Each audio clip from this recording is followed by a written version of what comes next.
Hello, kumusta po kayo? Sana po ay nasa mabuti kayong kalagayan. Let's talk about Pechay Bagyo or Napa cabbage.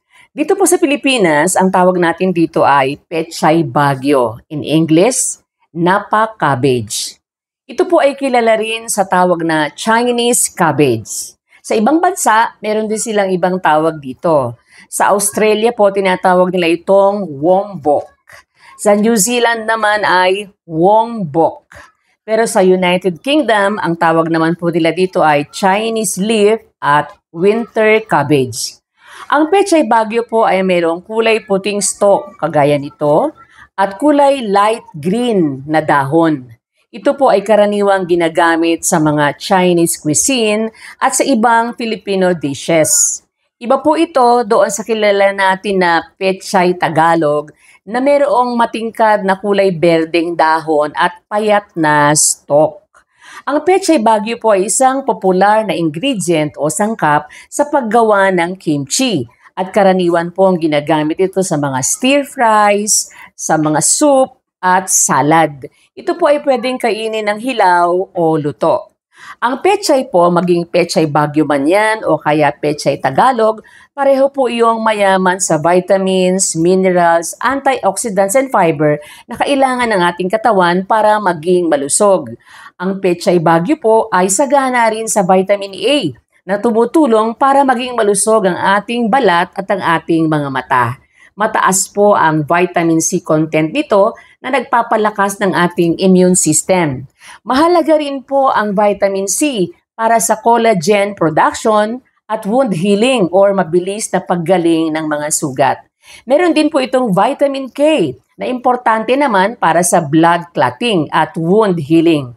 Para kung sakaling tayo po ay masusugatan, ay kusang maaampat ang dugo.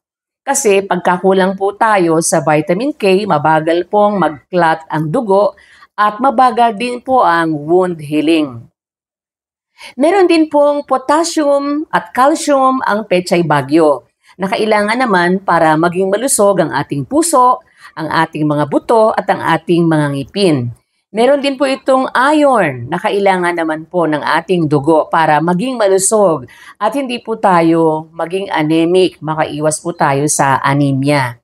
At dahil mataas po ang fiber content nitong Pechay Bagyo, madali po itong makabusog at nakakatulong po ito sa maayos na digestion at paglilinis ng tiyan para hindi tayo maging constipated.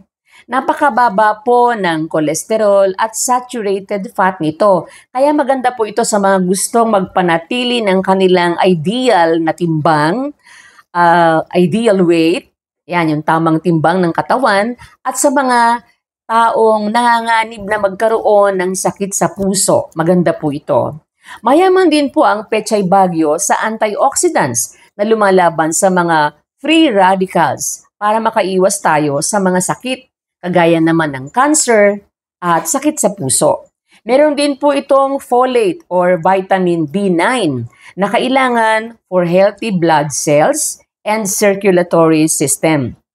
Lalo na po sa mga bata at sa mga buntis. Kailangan po ang folate ng isang babaeng nagdadalang tao para maging malusog ang baby sa kanyang sinapupunan. Kaya maganda pong kumain ng Pechay Bagyo. Sana po ay may natutuhan kayo. Don't forget to like, comment, follow, and share. Maraming salamat po.